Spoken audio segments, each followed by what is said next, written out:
Magandang umaga po sa inyong lahat at sa magandang araw at sa magandang gabi sa inyong lahat. Bali, andito na po tayo sa trabaho natin at bumalik na tayo. Natapos na po tayo sa pamamasyal at back to work na po tayo, no? Balik na po tayo sa trabaho. Tara po at silipin natin yung ating mga ginagawa.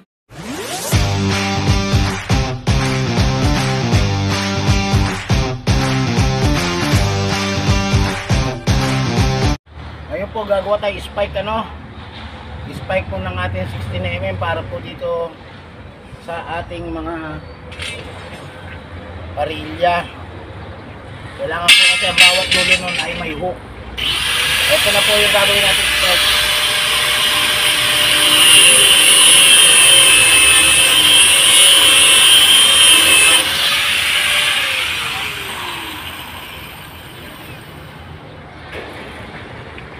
Yan, ito po yung ating gagawin, Hindi natin na ipakita kanina na ginat ko na lahat ito.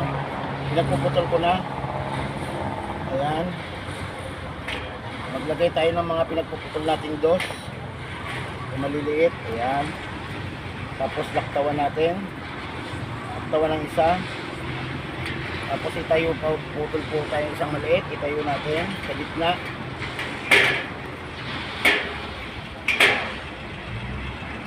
Yan, ganyan.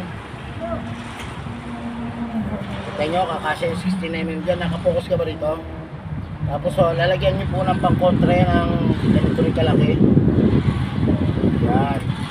Ayun po, iispatan na po natin yan, makikita nyo nakapasok sa loob yan, iispatan po natin dito yan. Liweldingan yan pati sa likuran. Liweldingan po. Ayan, ganyan po katibay yung paggawa ng ating spike, bali, i-weldingin na po natin yung ginawa natin spike na pinagpuputol natin kanina, Siyempre, yung gagawin mo natin, ispatan mo natin. Tara po.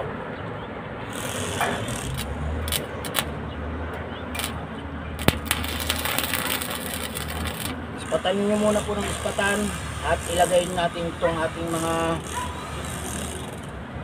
pinutol natin na 2 inches.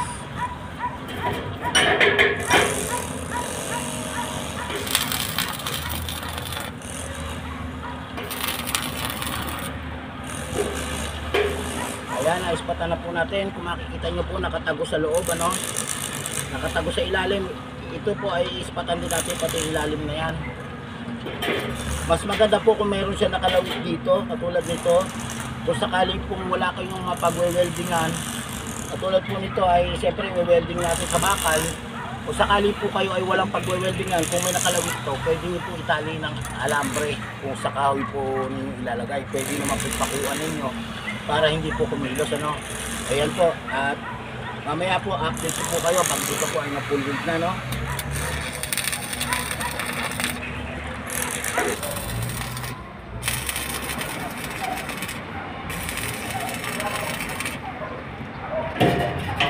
Ayan, kung medyo mainit, kung mapapansin nyo, winelding na natin pati yung likuran na yung nakatagos na bakal.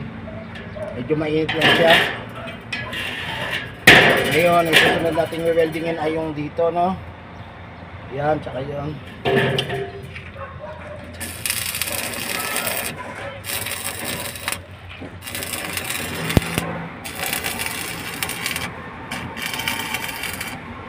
Ito po ay ispat-ispat lang, dahil ang ating welding machine ay hindi talaga pantutok.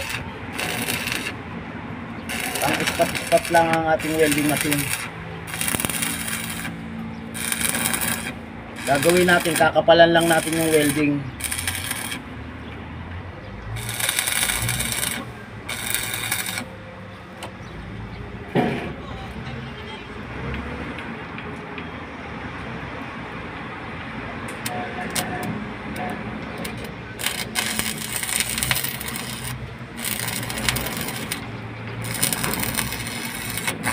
Itong welding ay itong spike na po to ay talagang matibay ito dahil nakatago sa ilalim, Kaya ito po ang ginawa natin 16mm dahil wala naman tayong channel. Kaya 16mm po ang ginamit natin. Magtiyaga lang tayo, ang pinapuputol natin siya ng pinapuputol.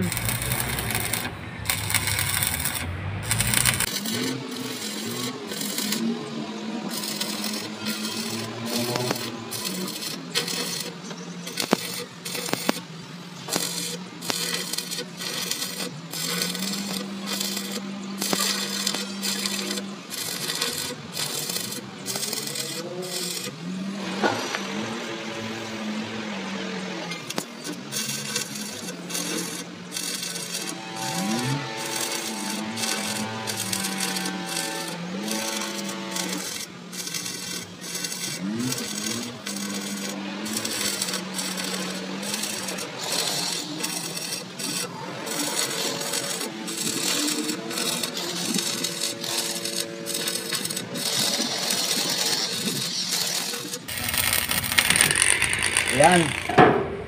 Na-welding na po natin. Tapos na po ano. Ngayon palalamigin natin at i-welding natin doon. At susubukan na po natin siya mamaya ano. Ayan. Ayan, wini-welding na po natin ano. Ngayon ang gagawin po natin dito. Dahil makapal din po yung ating pagwe-weldingan. Makapal po siya. At makapal din po yung 16mm natin. Para ma-weld po siya ng maayos. Kailangan po lakasan po natin yung amperahe natin ano. Yung amperes ng yung ating perahe ng ating welding machine ano, para magdikit talaga siya. Dahil kapag ito po ay hilaw at hindi masyadong malakas, hindi matunaw yung bakal, yan po ay hindi po naka-welding. Na-welding siya pero hindi po nagkadikit. Kaya papakita po ko sa inyo. Ayun po.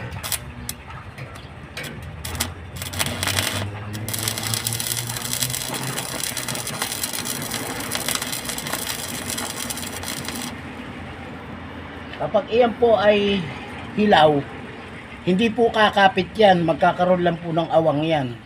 Hindi po siya kakapit. Mamaya po, testingin na natin to.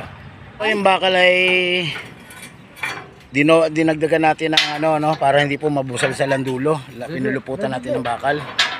Ayan, subukan natin. Testingin natin yung ating ginawa. Dahil manipis ang ating tubo. Ayan. Wow, lakas naman.